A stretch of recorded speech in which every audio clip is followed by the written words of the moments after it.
Bonjour à tous, j'espère que vous allez bien. Nous nous retrouvons pour une nouvelle vidéo. Alors moi je m'appelle Moulumba Emmanuel, je suis étudiant en Master 1. Pour ma part, je fais les sciences de gestion et je suis à l'Université protestante au Congo.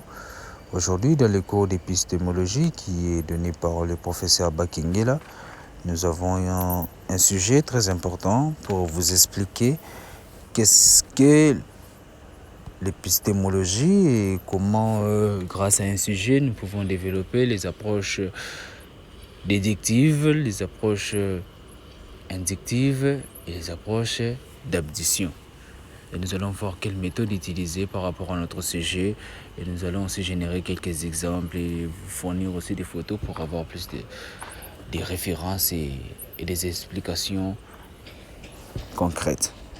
Voilà. Nous commençons avec notre sujet de recherche qui est l'évaluation des performances financières de la Régie des eaux. Alors, ce sujet est beaucoup plus familier. Pourquoi ?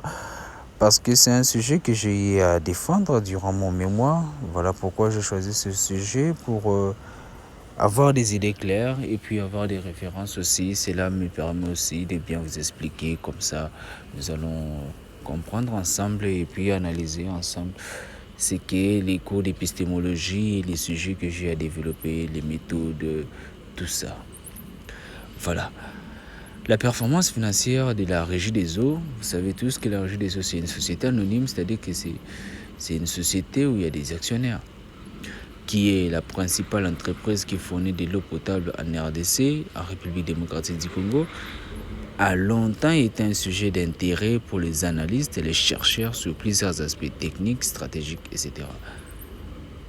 Voilà pourquoi j'ai choisi ce sujet, parce que vers les bas, nous comprenons que ce sujet a longtemps été un sujet d'intérêt pour les analystes et les chercheurs.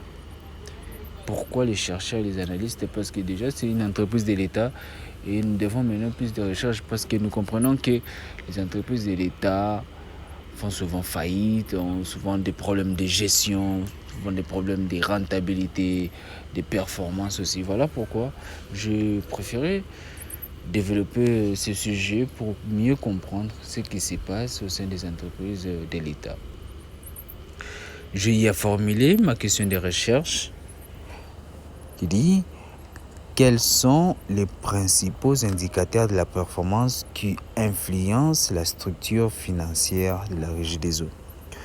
Alors par rapport à cette question, je vais comprendre qu'est-ce qui influence vraiment la performance financière de la structure de la Régie des eaux. Quels sont ces indicateurs-là, que ce soit les indicateurs des ratios, des rentabilités, qui influencent soit positivement ou négativement la structure financière de la Régie des eaux. La première question a été d'expliquer la question des recherches par rapport aux approches que j'ai citées en introduction, l'approche déductive, l'approche inductive et l'approche d'abdition.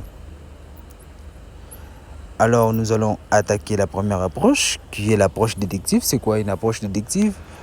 Nous comprenons que l'approche déductive commence par des théories ou des principes généraux pour en déduire des conclusions.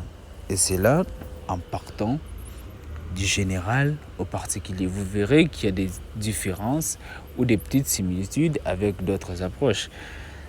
Nous avons formulé un petit exemple très concret aussi. Nous pouvons partir des théories économiques sur les performances financières des entreprises publiques.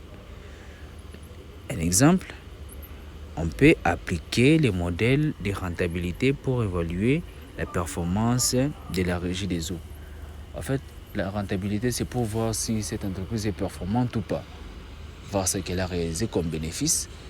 Et c'est là nous prouvera que oui, l'entreprise Régie des eaux est performante. Donc par rapport à l'approche déductive, nous voyons ces théories économiques-là sur les performances financières qui nous permettent de prendre des décisions ou d'avoir une vision directe de ce que produit l'entreprise. Alors, on pourrait aussi analyser des ratios tels que les retours sur actifs ou les ratios des rentabilités nettes pour voir comment ils se comparent aux normes du secteur. excusez pour les R.